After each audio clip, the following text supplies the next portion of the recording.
Alright, today I want to talk about the longevity of characters in Honkai Star Rail. This kind of thing usually comes up when you see discussions about who to roll for and their power level, and I've been seeing a lot of this more recently because of Acheron, who's currently getting her first rerun.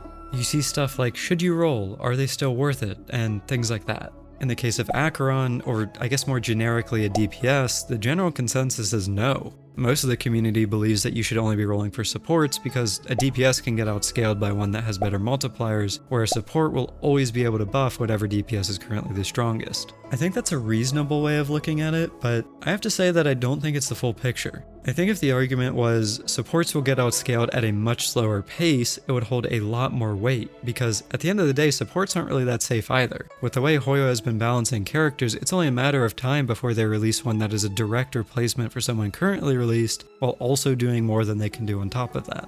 I suppose the upside that can't really be taken away from supports is that there's always the option of running two of them that do the same thing. For example, you can run like a Hyper Blade with some combination of Robin, Sparkle, and Bronya being run together with him. A lot of DPS just really don't have that option though, because what happens to them is they get replaced in a team rather than they work really well with another DPS as a duo of some variety.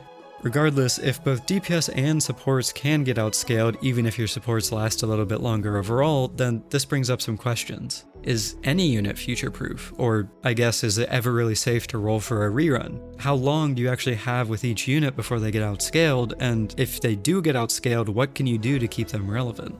I really think the answer to the basic question of whether or not a unit can be future-proof is no. But I think there are things that you can do to keep that unit relevant and competitive whenever you face a new meta, at least for a period of time. To start, here's my thinking. If you look for units that do something unique, that is one way for your unit to last longer. Remember, if Unit A has worse multipliers than Unit B, there's never really going to be a real reason to use the one with worse multipliers. If you instead have a unit doing something that no other unit can do, then they immediately have more value. Take Silverwolf and Mono Quantum from the start of the game. Before we had other units that had weakness implant and also toughness ignore, that team composition was super powerful because Silverwolf did something special. Now that we have other units that can do things that used to be exclusive to her, she's fallen out of relevance. A more current example is Acheron, who requires debuffs to gain stacks for her ultimate. While on paper that's nothing special, what it means is that any time a unit that applies debuffs is added in the future, they will always have to be designed while keeping her kit in mind. Yet another example of all this is Kafka. Regardless of whenever a new dot character is added, as long as a dot is applied, then she can trigger it. The other way that you can keep your units relevant long term is by vertically investing. They'll never remain permanently viable by doing this, which is why I believe there should be buffs for characters, but at the very least you'd be able to get more time with them than you would with a baseline E0 copy. To explain a bit, in my opinion, HSR seems to have their content release schedule laid out in a way that feels like cycles, meaning they have a system where the meta seems to shift around whatever character is currently being pushed by Hoyo. You can see this with how there are a lot of AoE stages back when Acheron was released, and now pretty much ever since Firefly was released we've been in a break meta. Like, characters now have weakness implant and also weakness ignore. The Choir has been in the MOC forever at this point. Apocalyptic Shadow was introduced that requires you to break the enemy to make use of any of the buffs it offers, and it also favors implants even more by letting you ignore bars that don't actually start with any weakness, like Kafka, who's in there currently.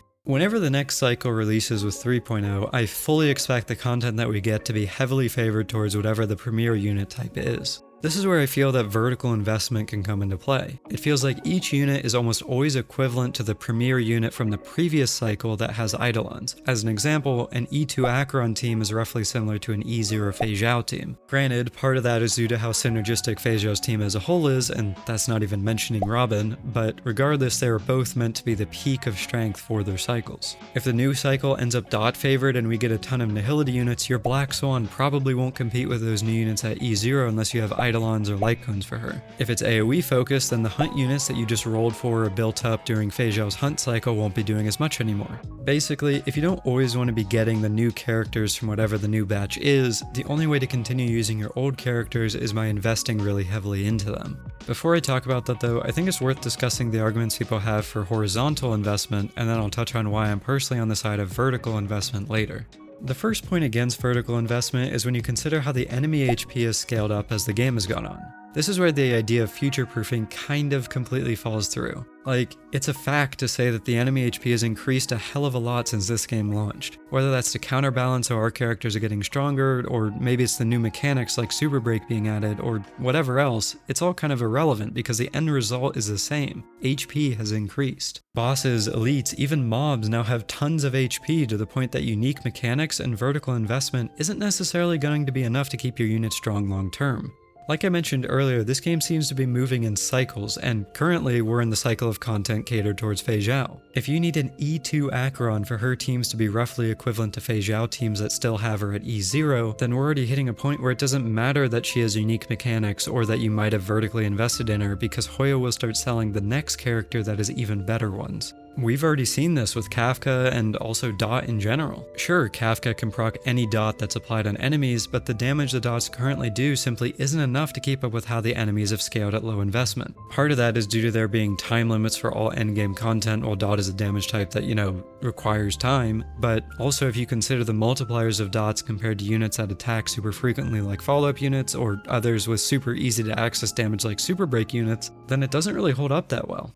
The next thing to consider against vertical investment is the cycle system that I mentioned earlier. An E2 Acheron team dealing as much damage as an E0 Fei Zhao team sounds okay on paper, right? Like, Fei Zhao is a new unit, so it makes sense that she's stronger. That's just how things are in a game like this. But what happens when you get an E0 team for the new 3.x character that's dealing as much damage as an E2 Fei Zhao is? Your Acheron is now multiple cycles behind what's considered the meta, and that only hurts her further. Sure, when each cycle passes, you can keep getting more and more Eidolons or copies of light cones on your favorites, but eventually you're going to hit a cap. And that's not even mentioning how some Eidolons and light cones don't actually offer all that much for their cost in terms of currency. Like, there's only so much currency that you get as a free-to-play, or only so much money you have if you're a spender. At the end of the day, you're going to have to decide whether it's more worth it for you to invest in a character that you really want to be strong, or to go for something new that will probably be just as strong, and also probably cheaper. Here's some examples. Getting an E2 Acheron is great, but at the end of the day, all it does is give you a real reason to use a Harmony unit over 2 Nihility units, and that just results in sometimes getting more damage depending on your setup. Jiao Cho can be played in dot teams with E2, but whenever a new dot unit is added that does more than he does, his relevance in that niche is just going to fall again. This kind of results in the only real solution to being a long-lasting unit being those light cones and Eidolons, which is where we can now start discussing the pros of vertical investment. I don't think your units will ever be permanent, but at the very least, with vertical investment you can get them to last a few cycles. Like, you can get the character and then use them for whatever their time is in the limelight during their cycle, but then the meta will shift because Hoyo decides it's time to sell something new. When that happens, if you get more copies or their light cone or whatever else, you can push that unit into the next cycle and keep them relevant. So, for example, a character like Acheron feels like an entirely different character if you get her light cone. A character like Firefly becomes almost SP neutral if you get her E1 instead of how she's heavily SP negative at E0. Imbibitor Dan Hang feels like a real character if you get his E2. These are all things that can add longevity to whichever character you decide to get them for. One other thing I'd like to mention here is that investing into a specific character isn't the only way to invest in them. Like, getting an E1 Firefly is great on its own, but I'd also argue that investing in her best team is part of how you keep her relevant. For example, getting an E1 on Yuran Mei or getting Lingsha and her Eidolons over using a Gallagher are both ways of investing more in Firefly as a character because it's for her team. After all, it's a team game, and each unit only works at their peak within the niche of their team. Like replacing Bronya for Robin or using Topaz over Moze in a Fei Zhao team both work to the benefit of making Fei Zhao stronger. And this is where I feel that the most important argument for vertical investment comes up, and that's character attachment. I'd say it's a relatively common take for people to say, just keep getting the new thing, but I feel that completely ignores the personal aspect of why some people roll for characters. Like, here's an anecdotal example. Before Rappa got her story earlier in this patch, I knew a ton of people that didn't really care for her. After playing the story and learning more about her through her backstory, those same people ended up rolling for her and getting her.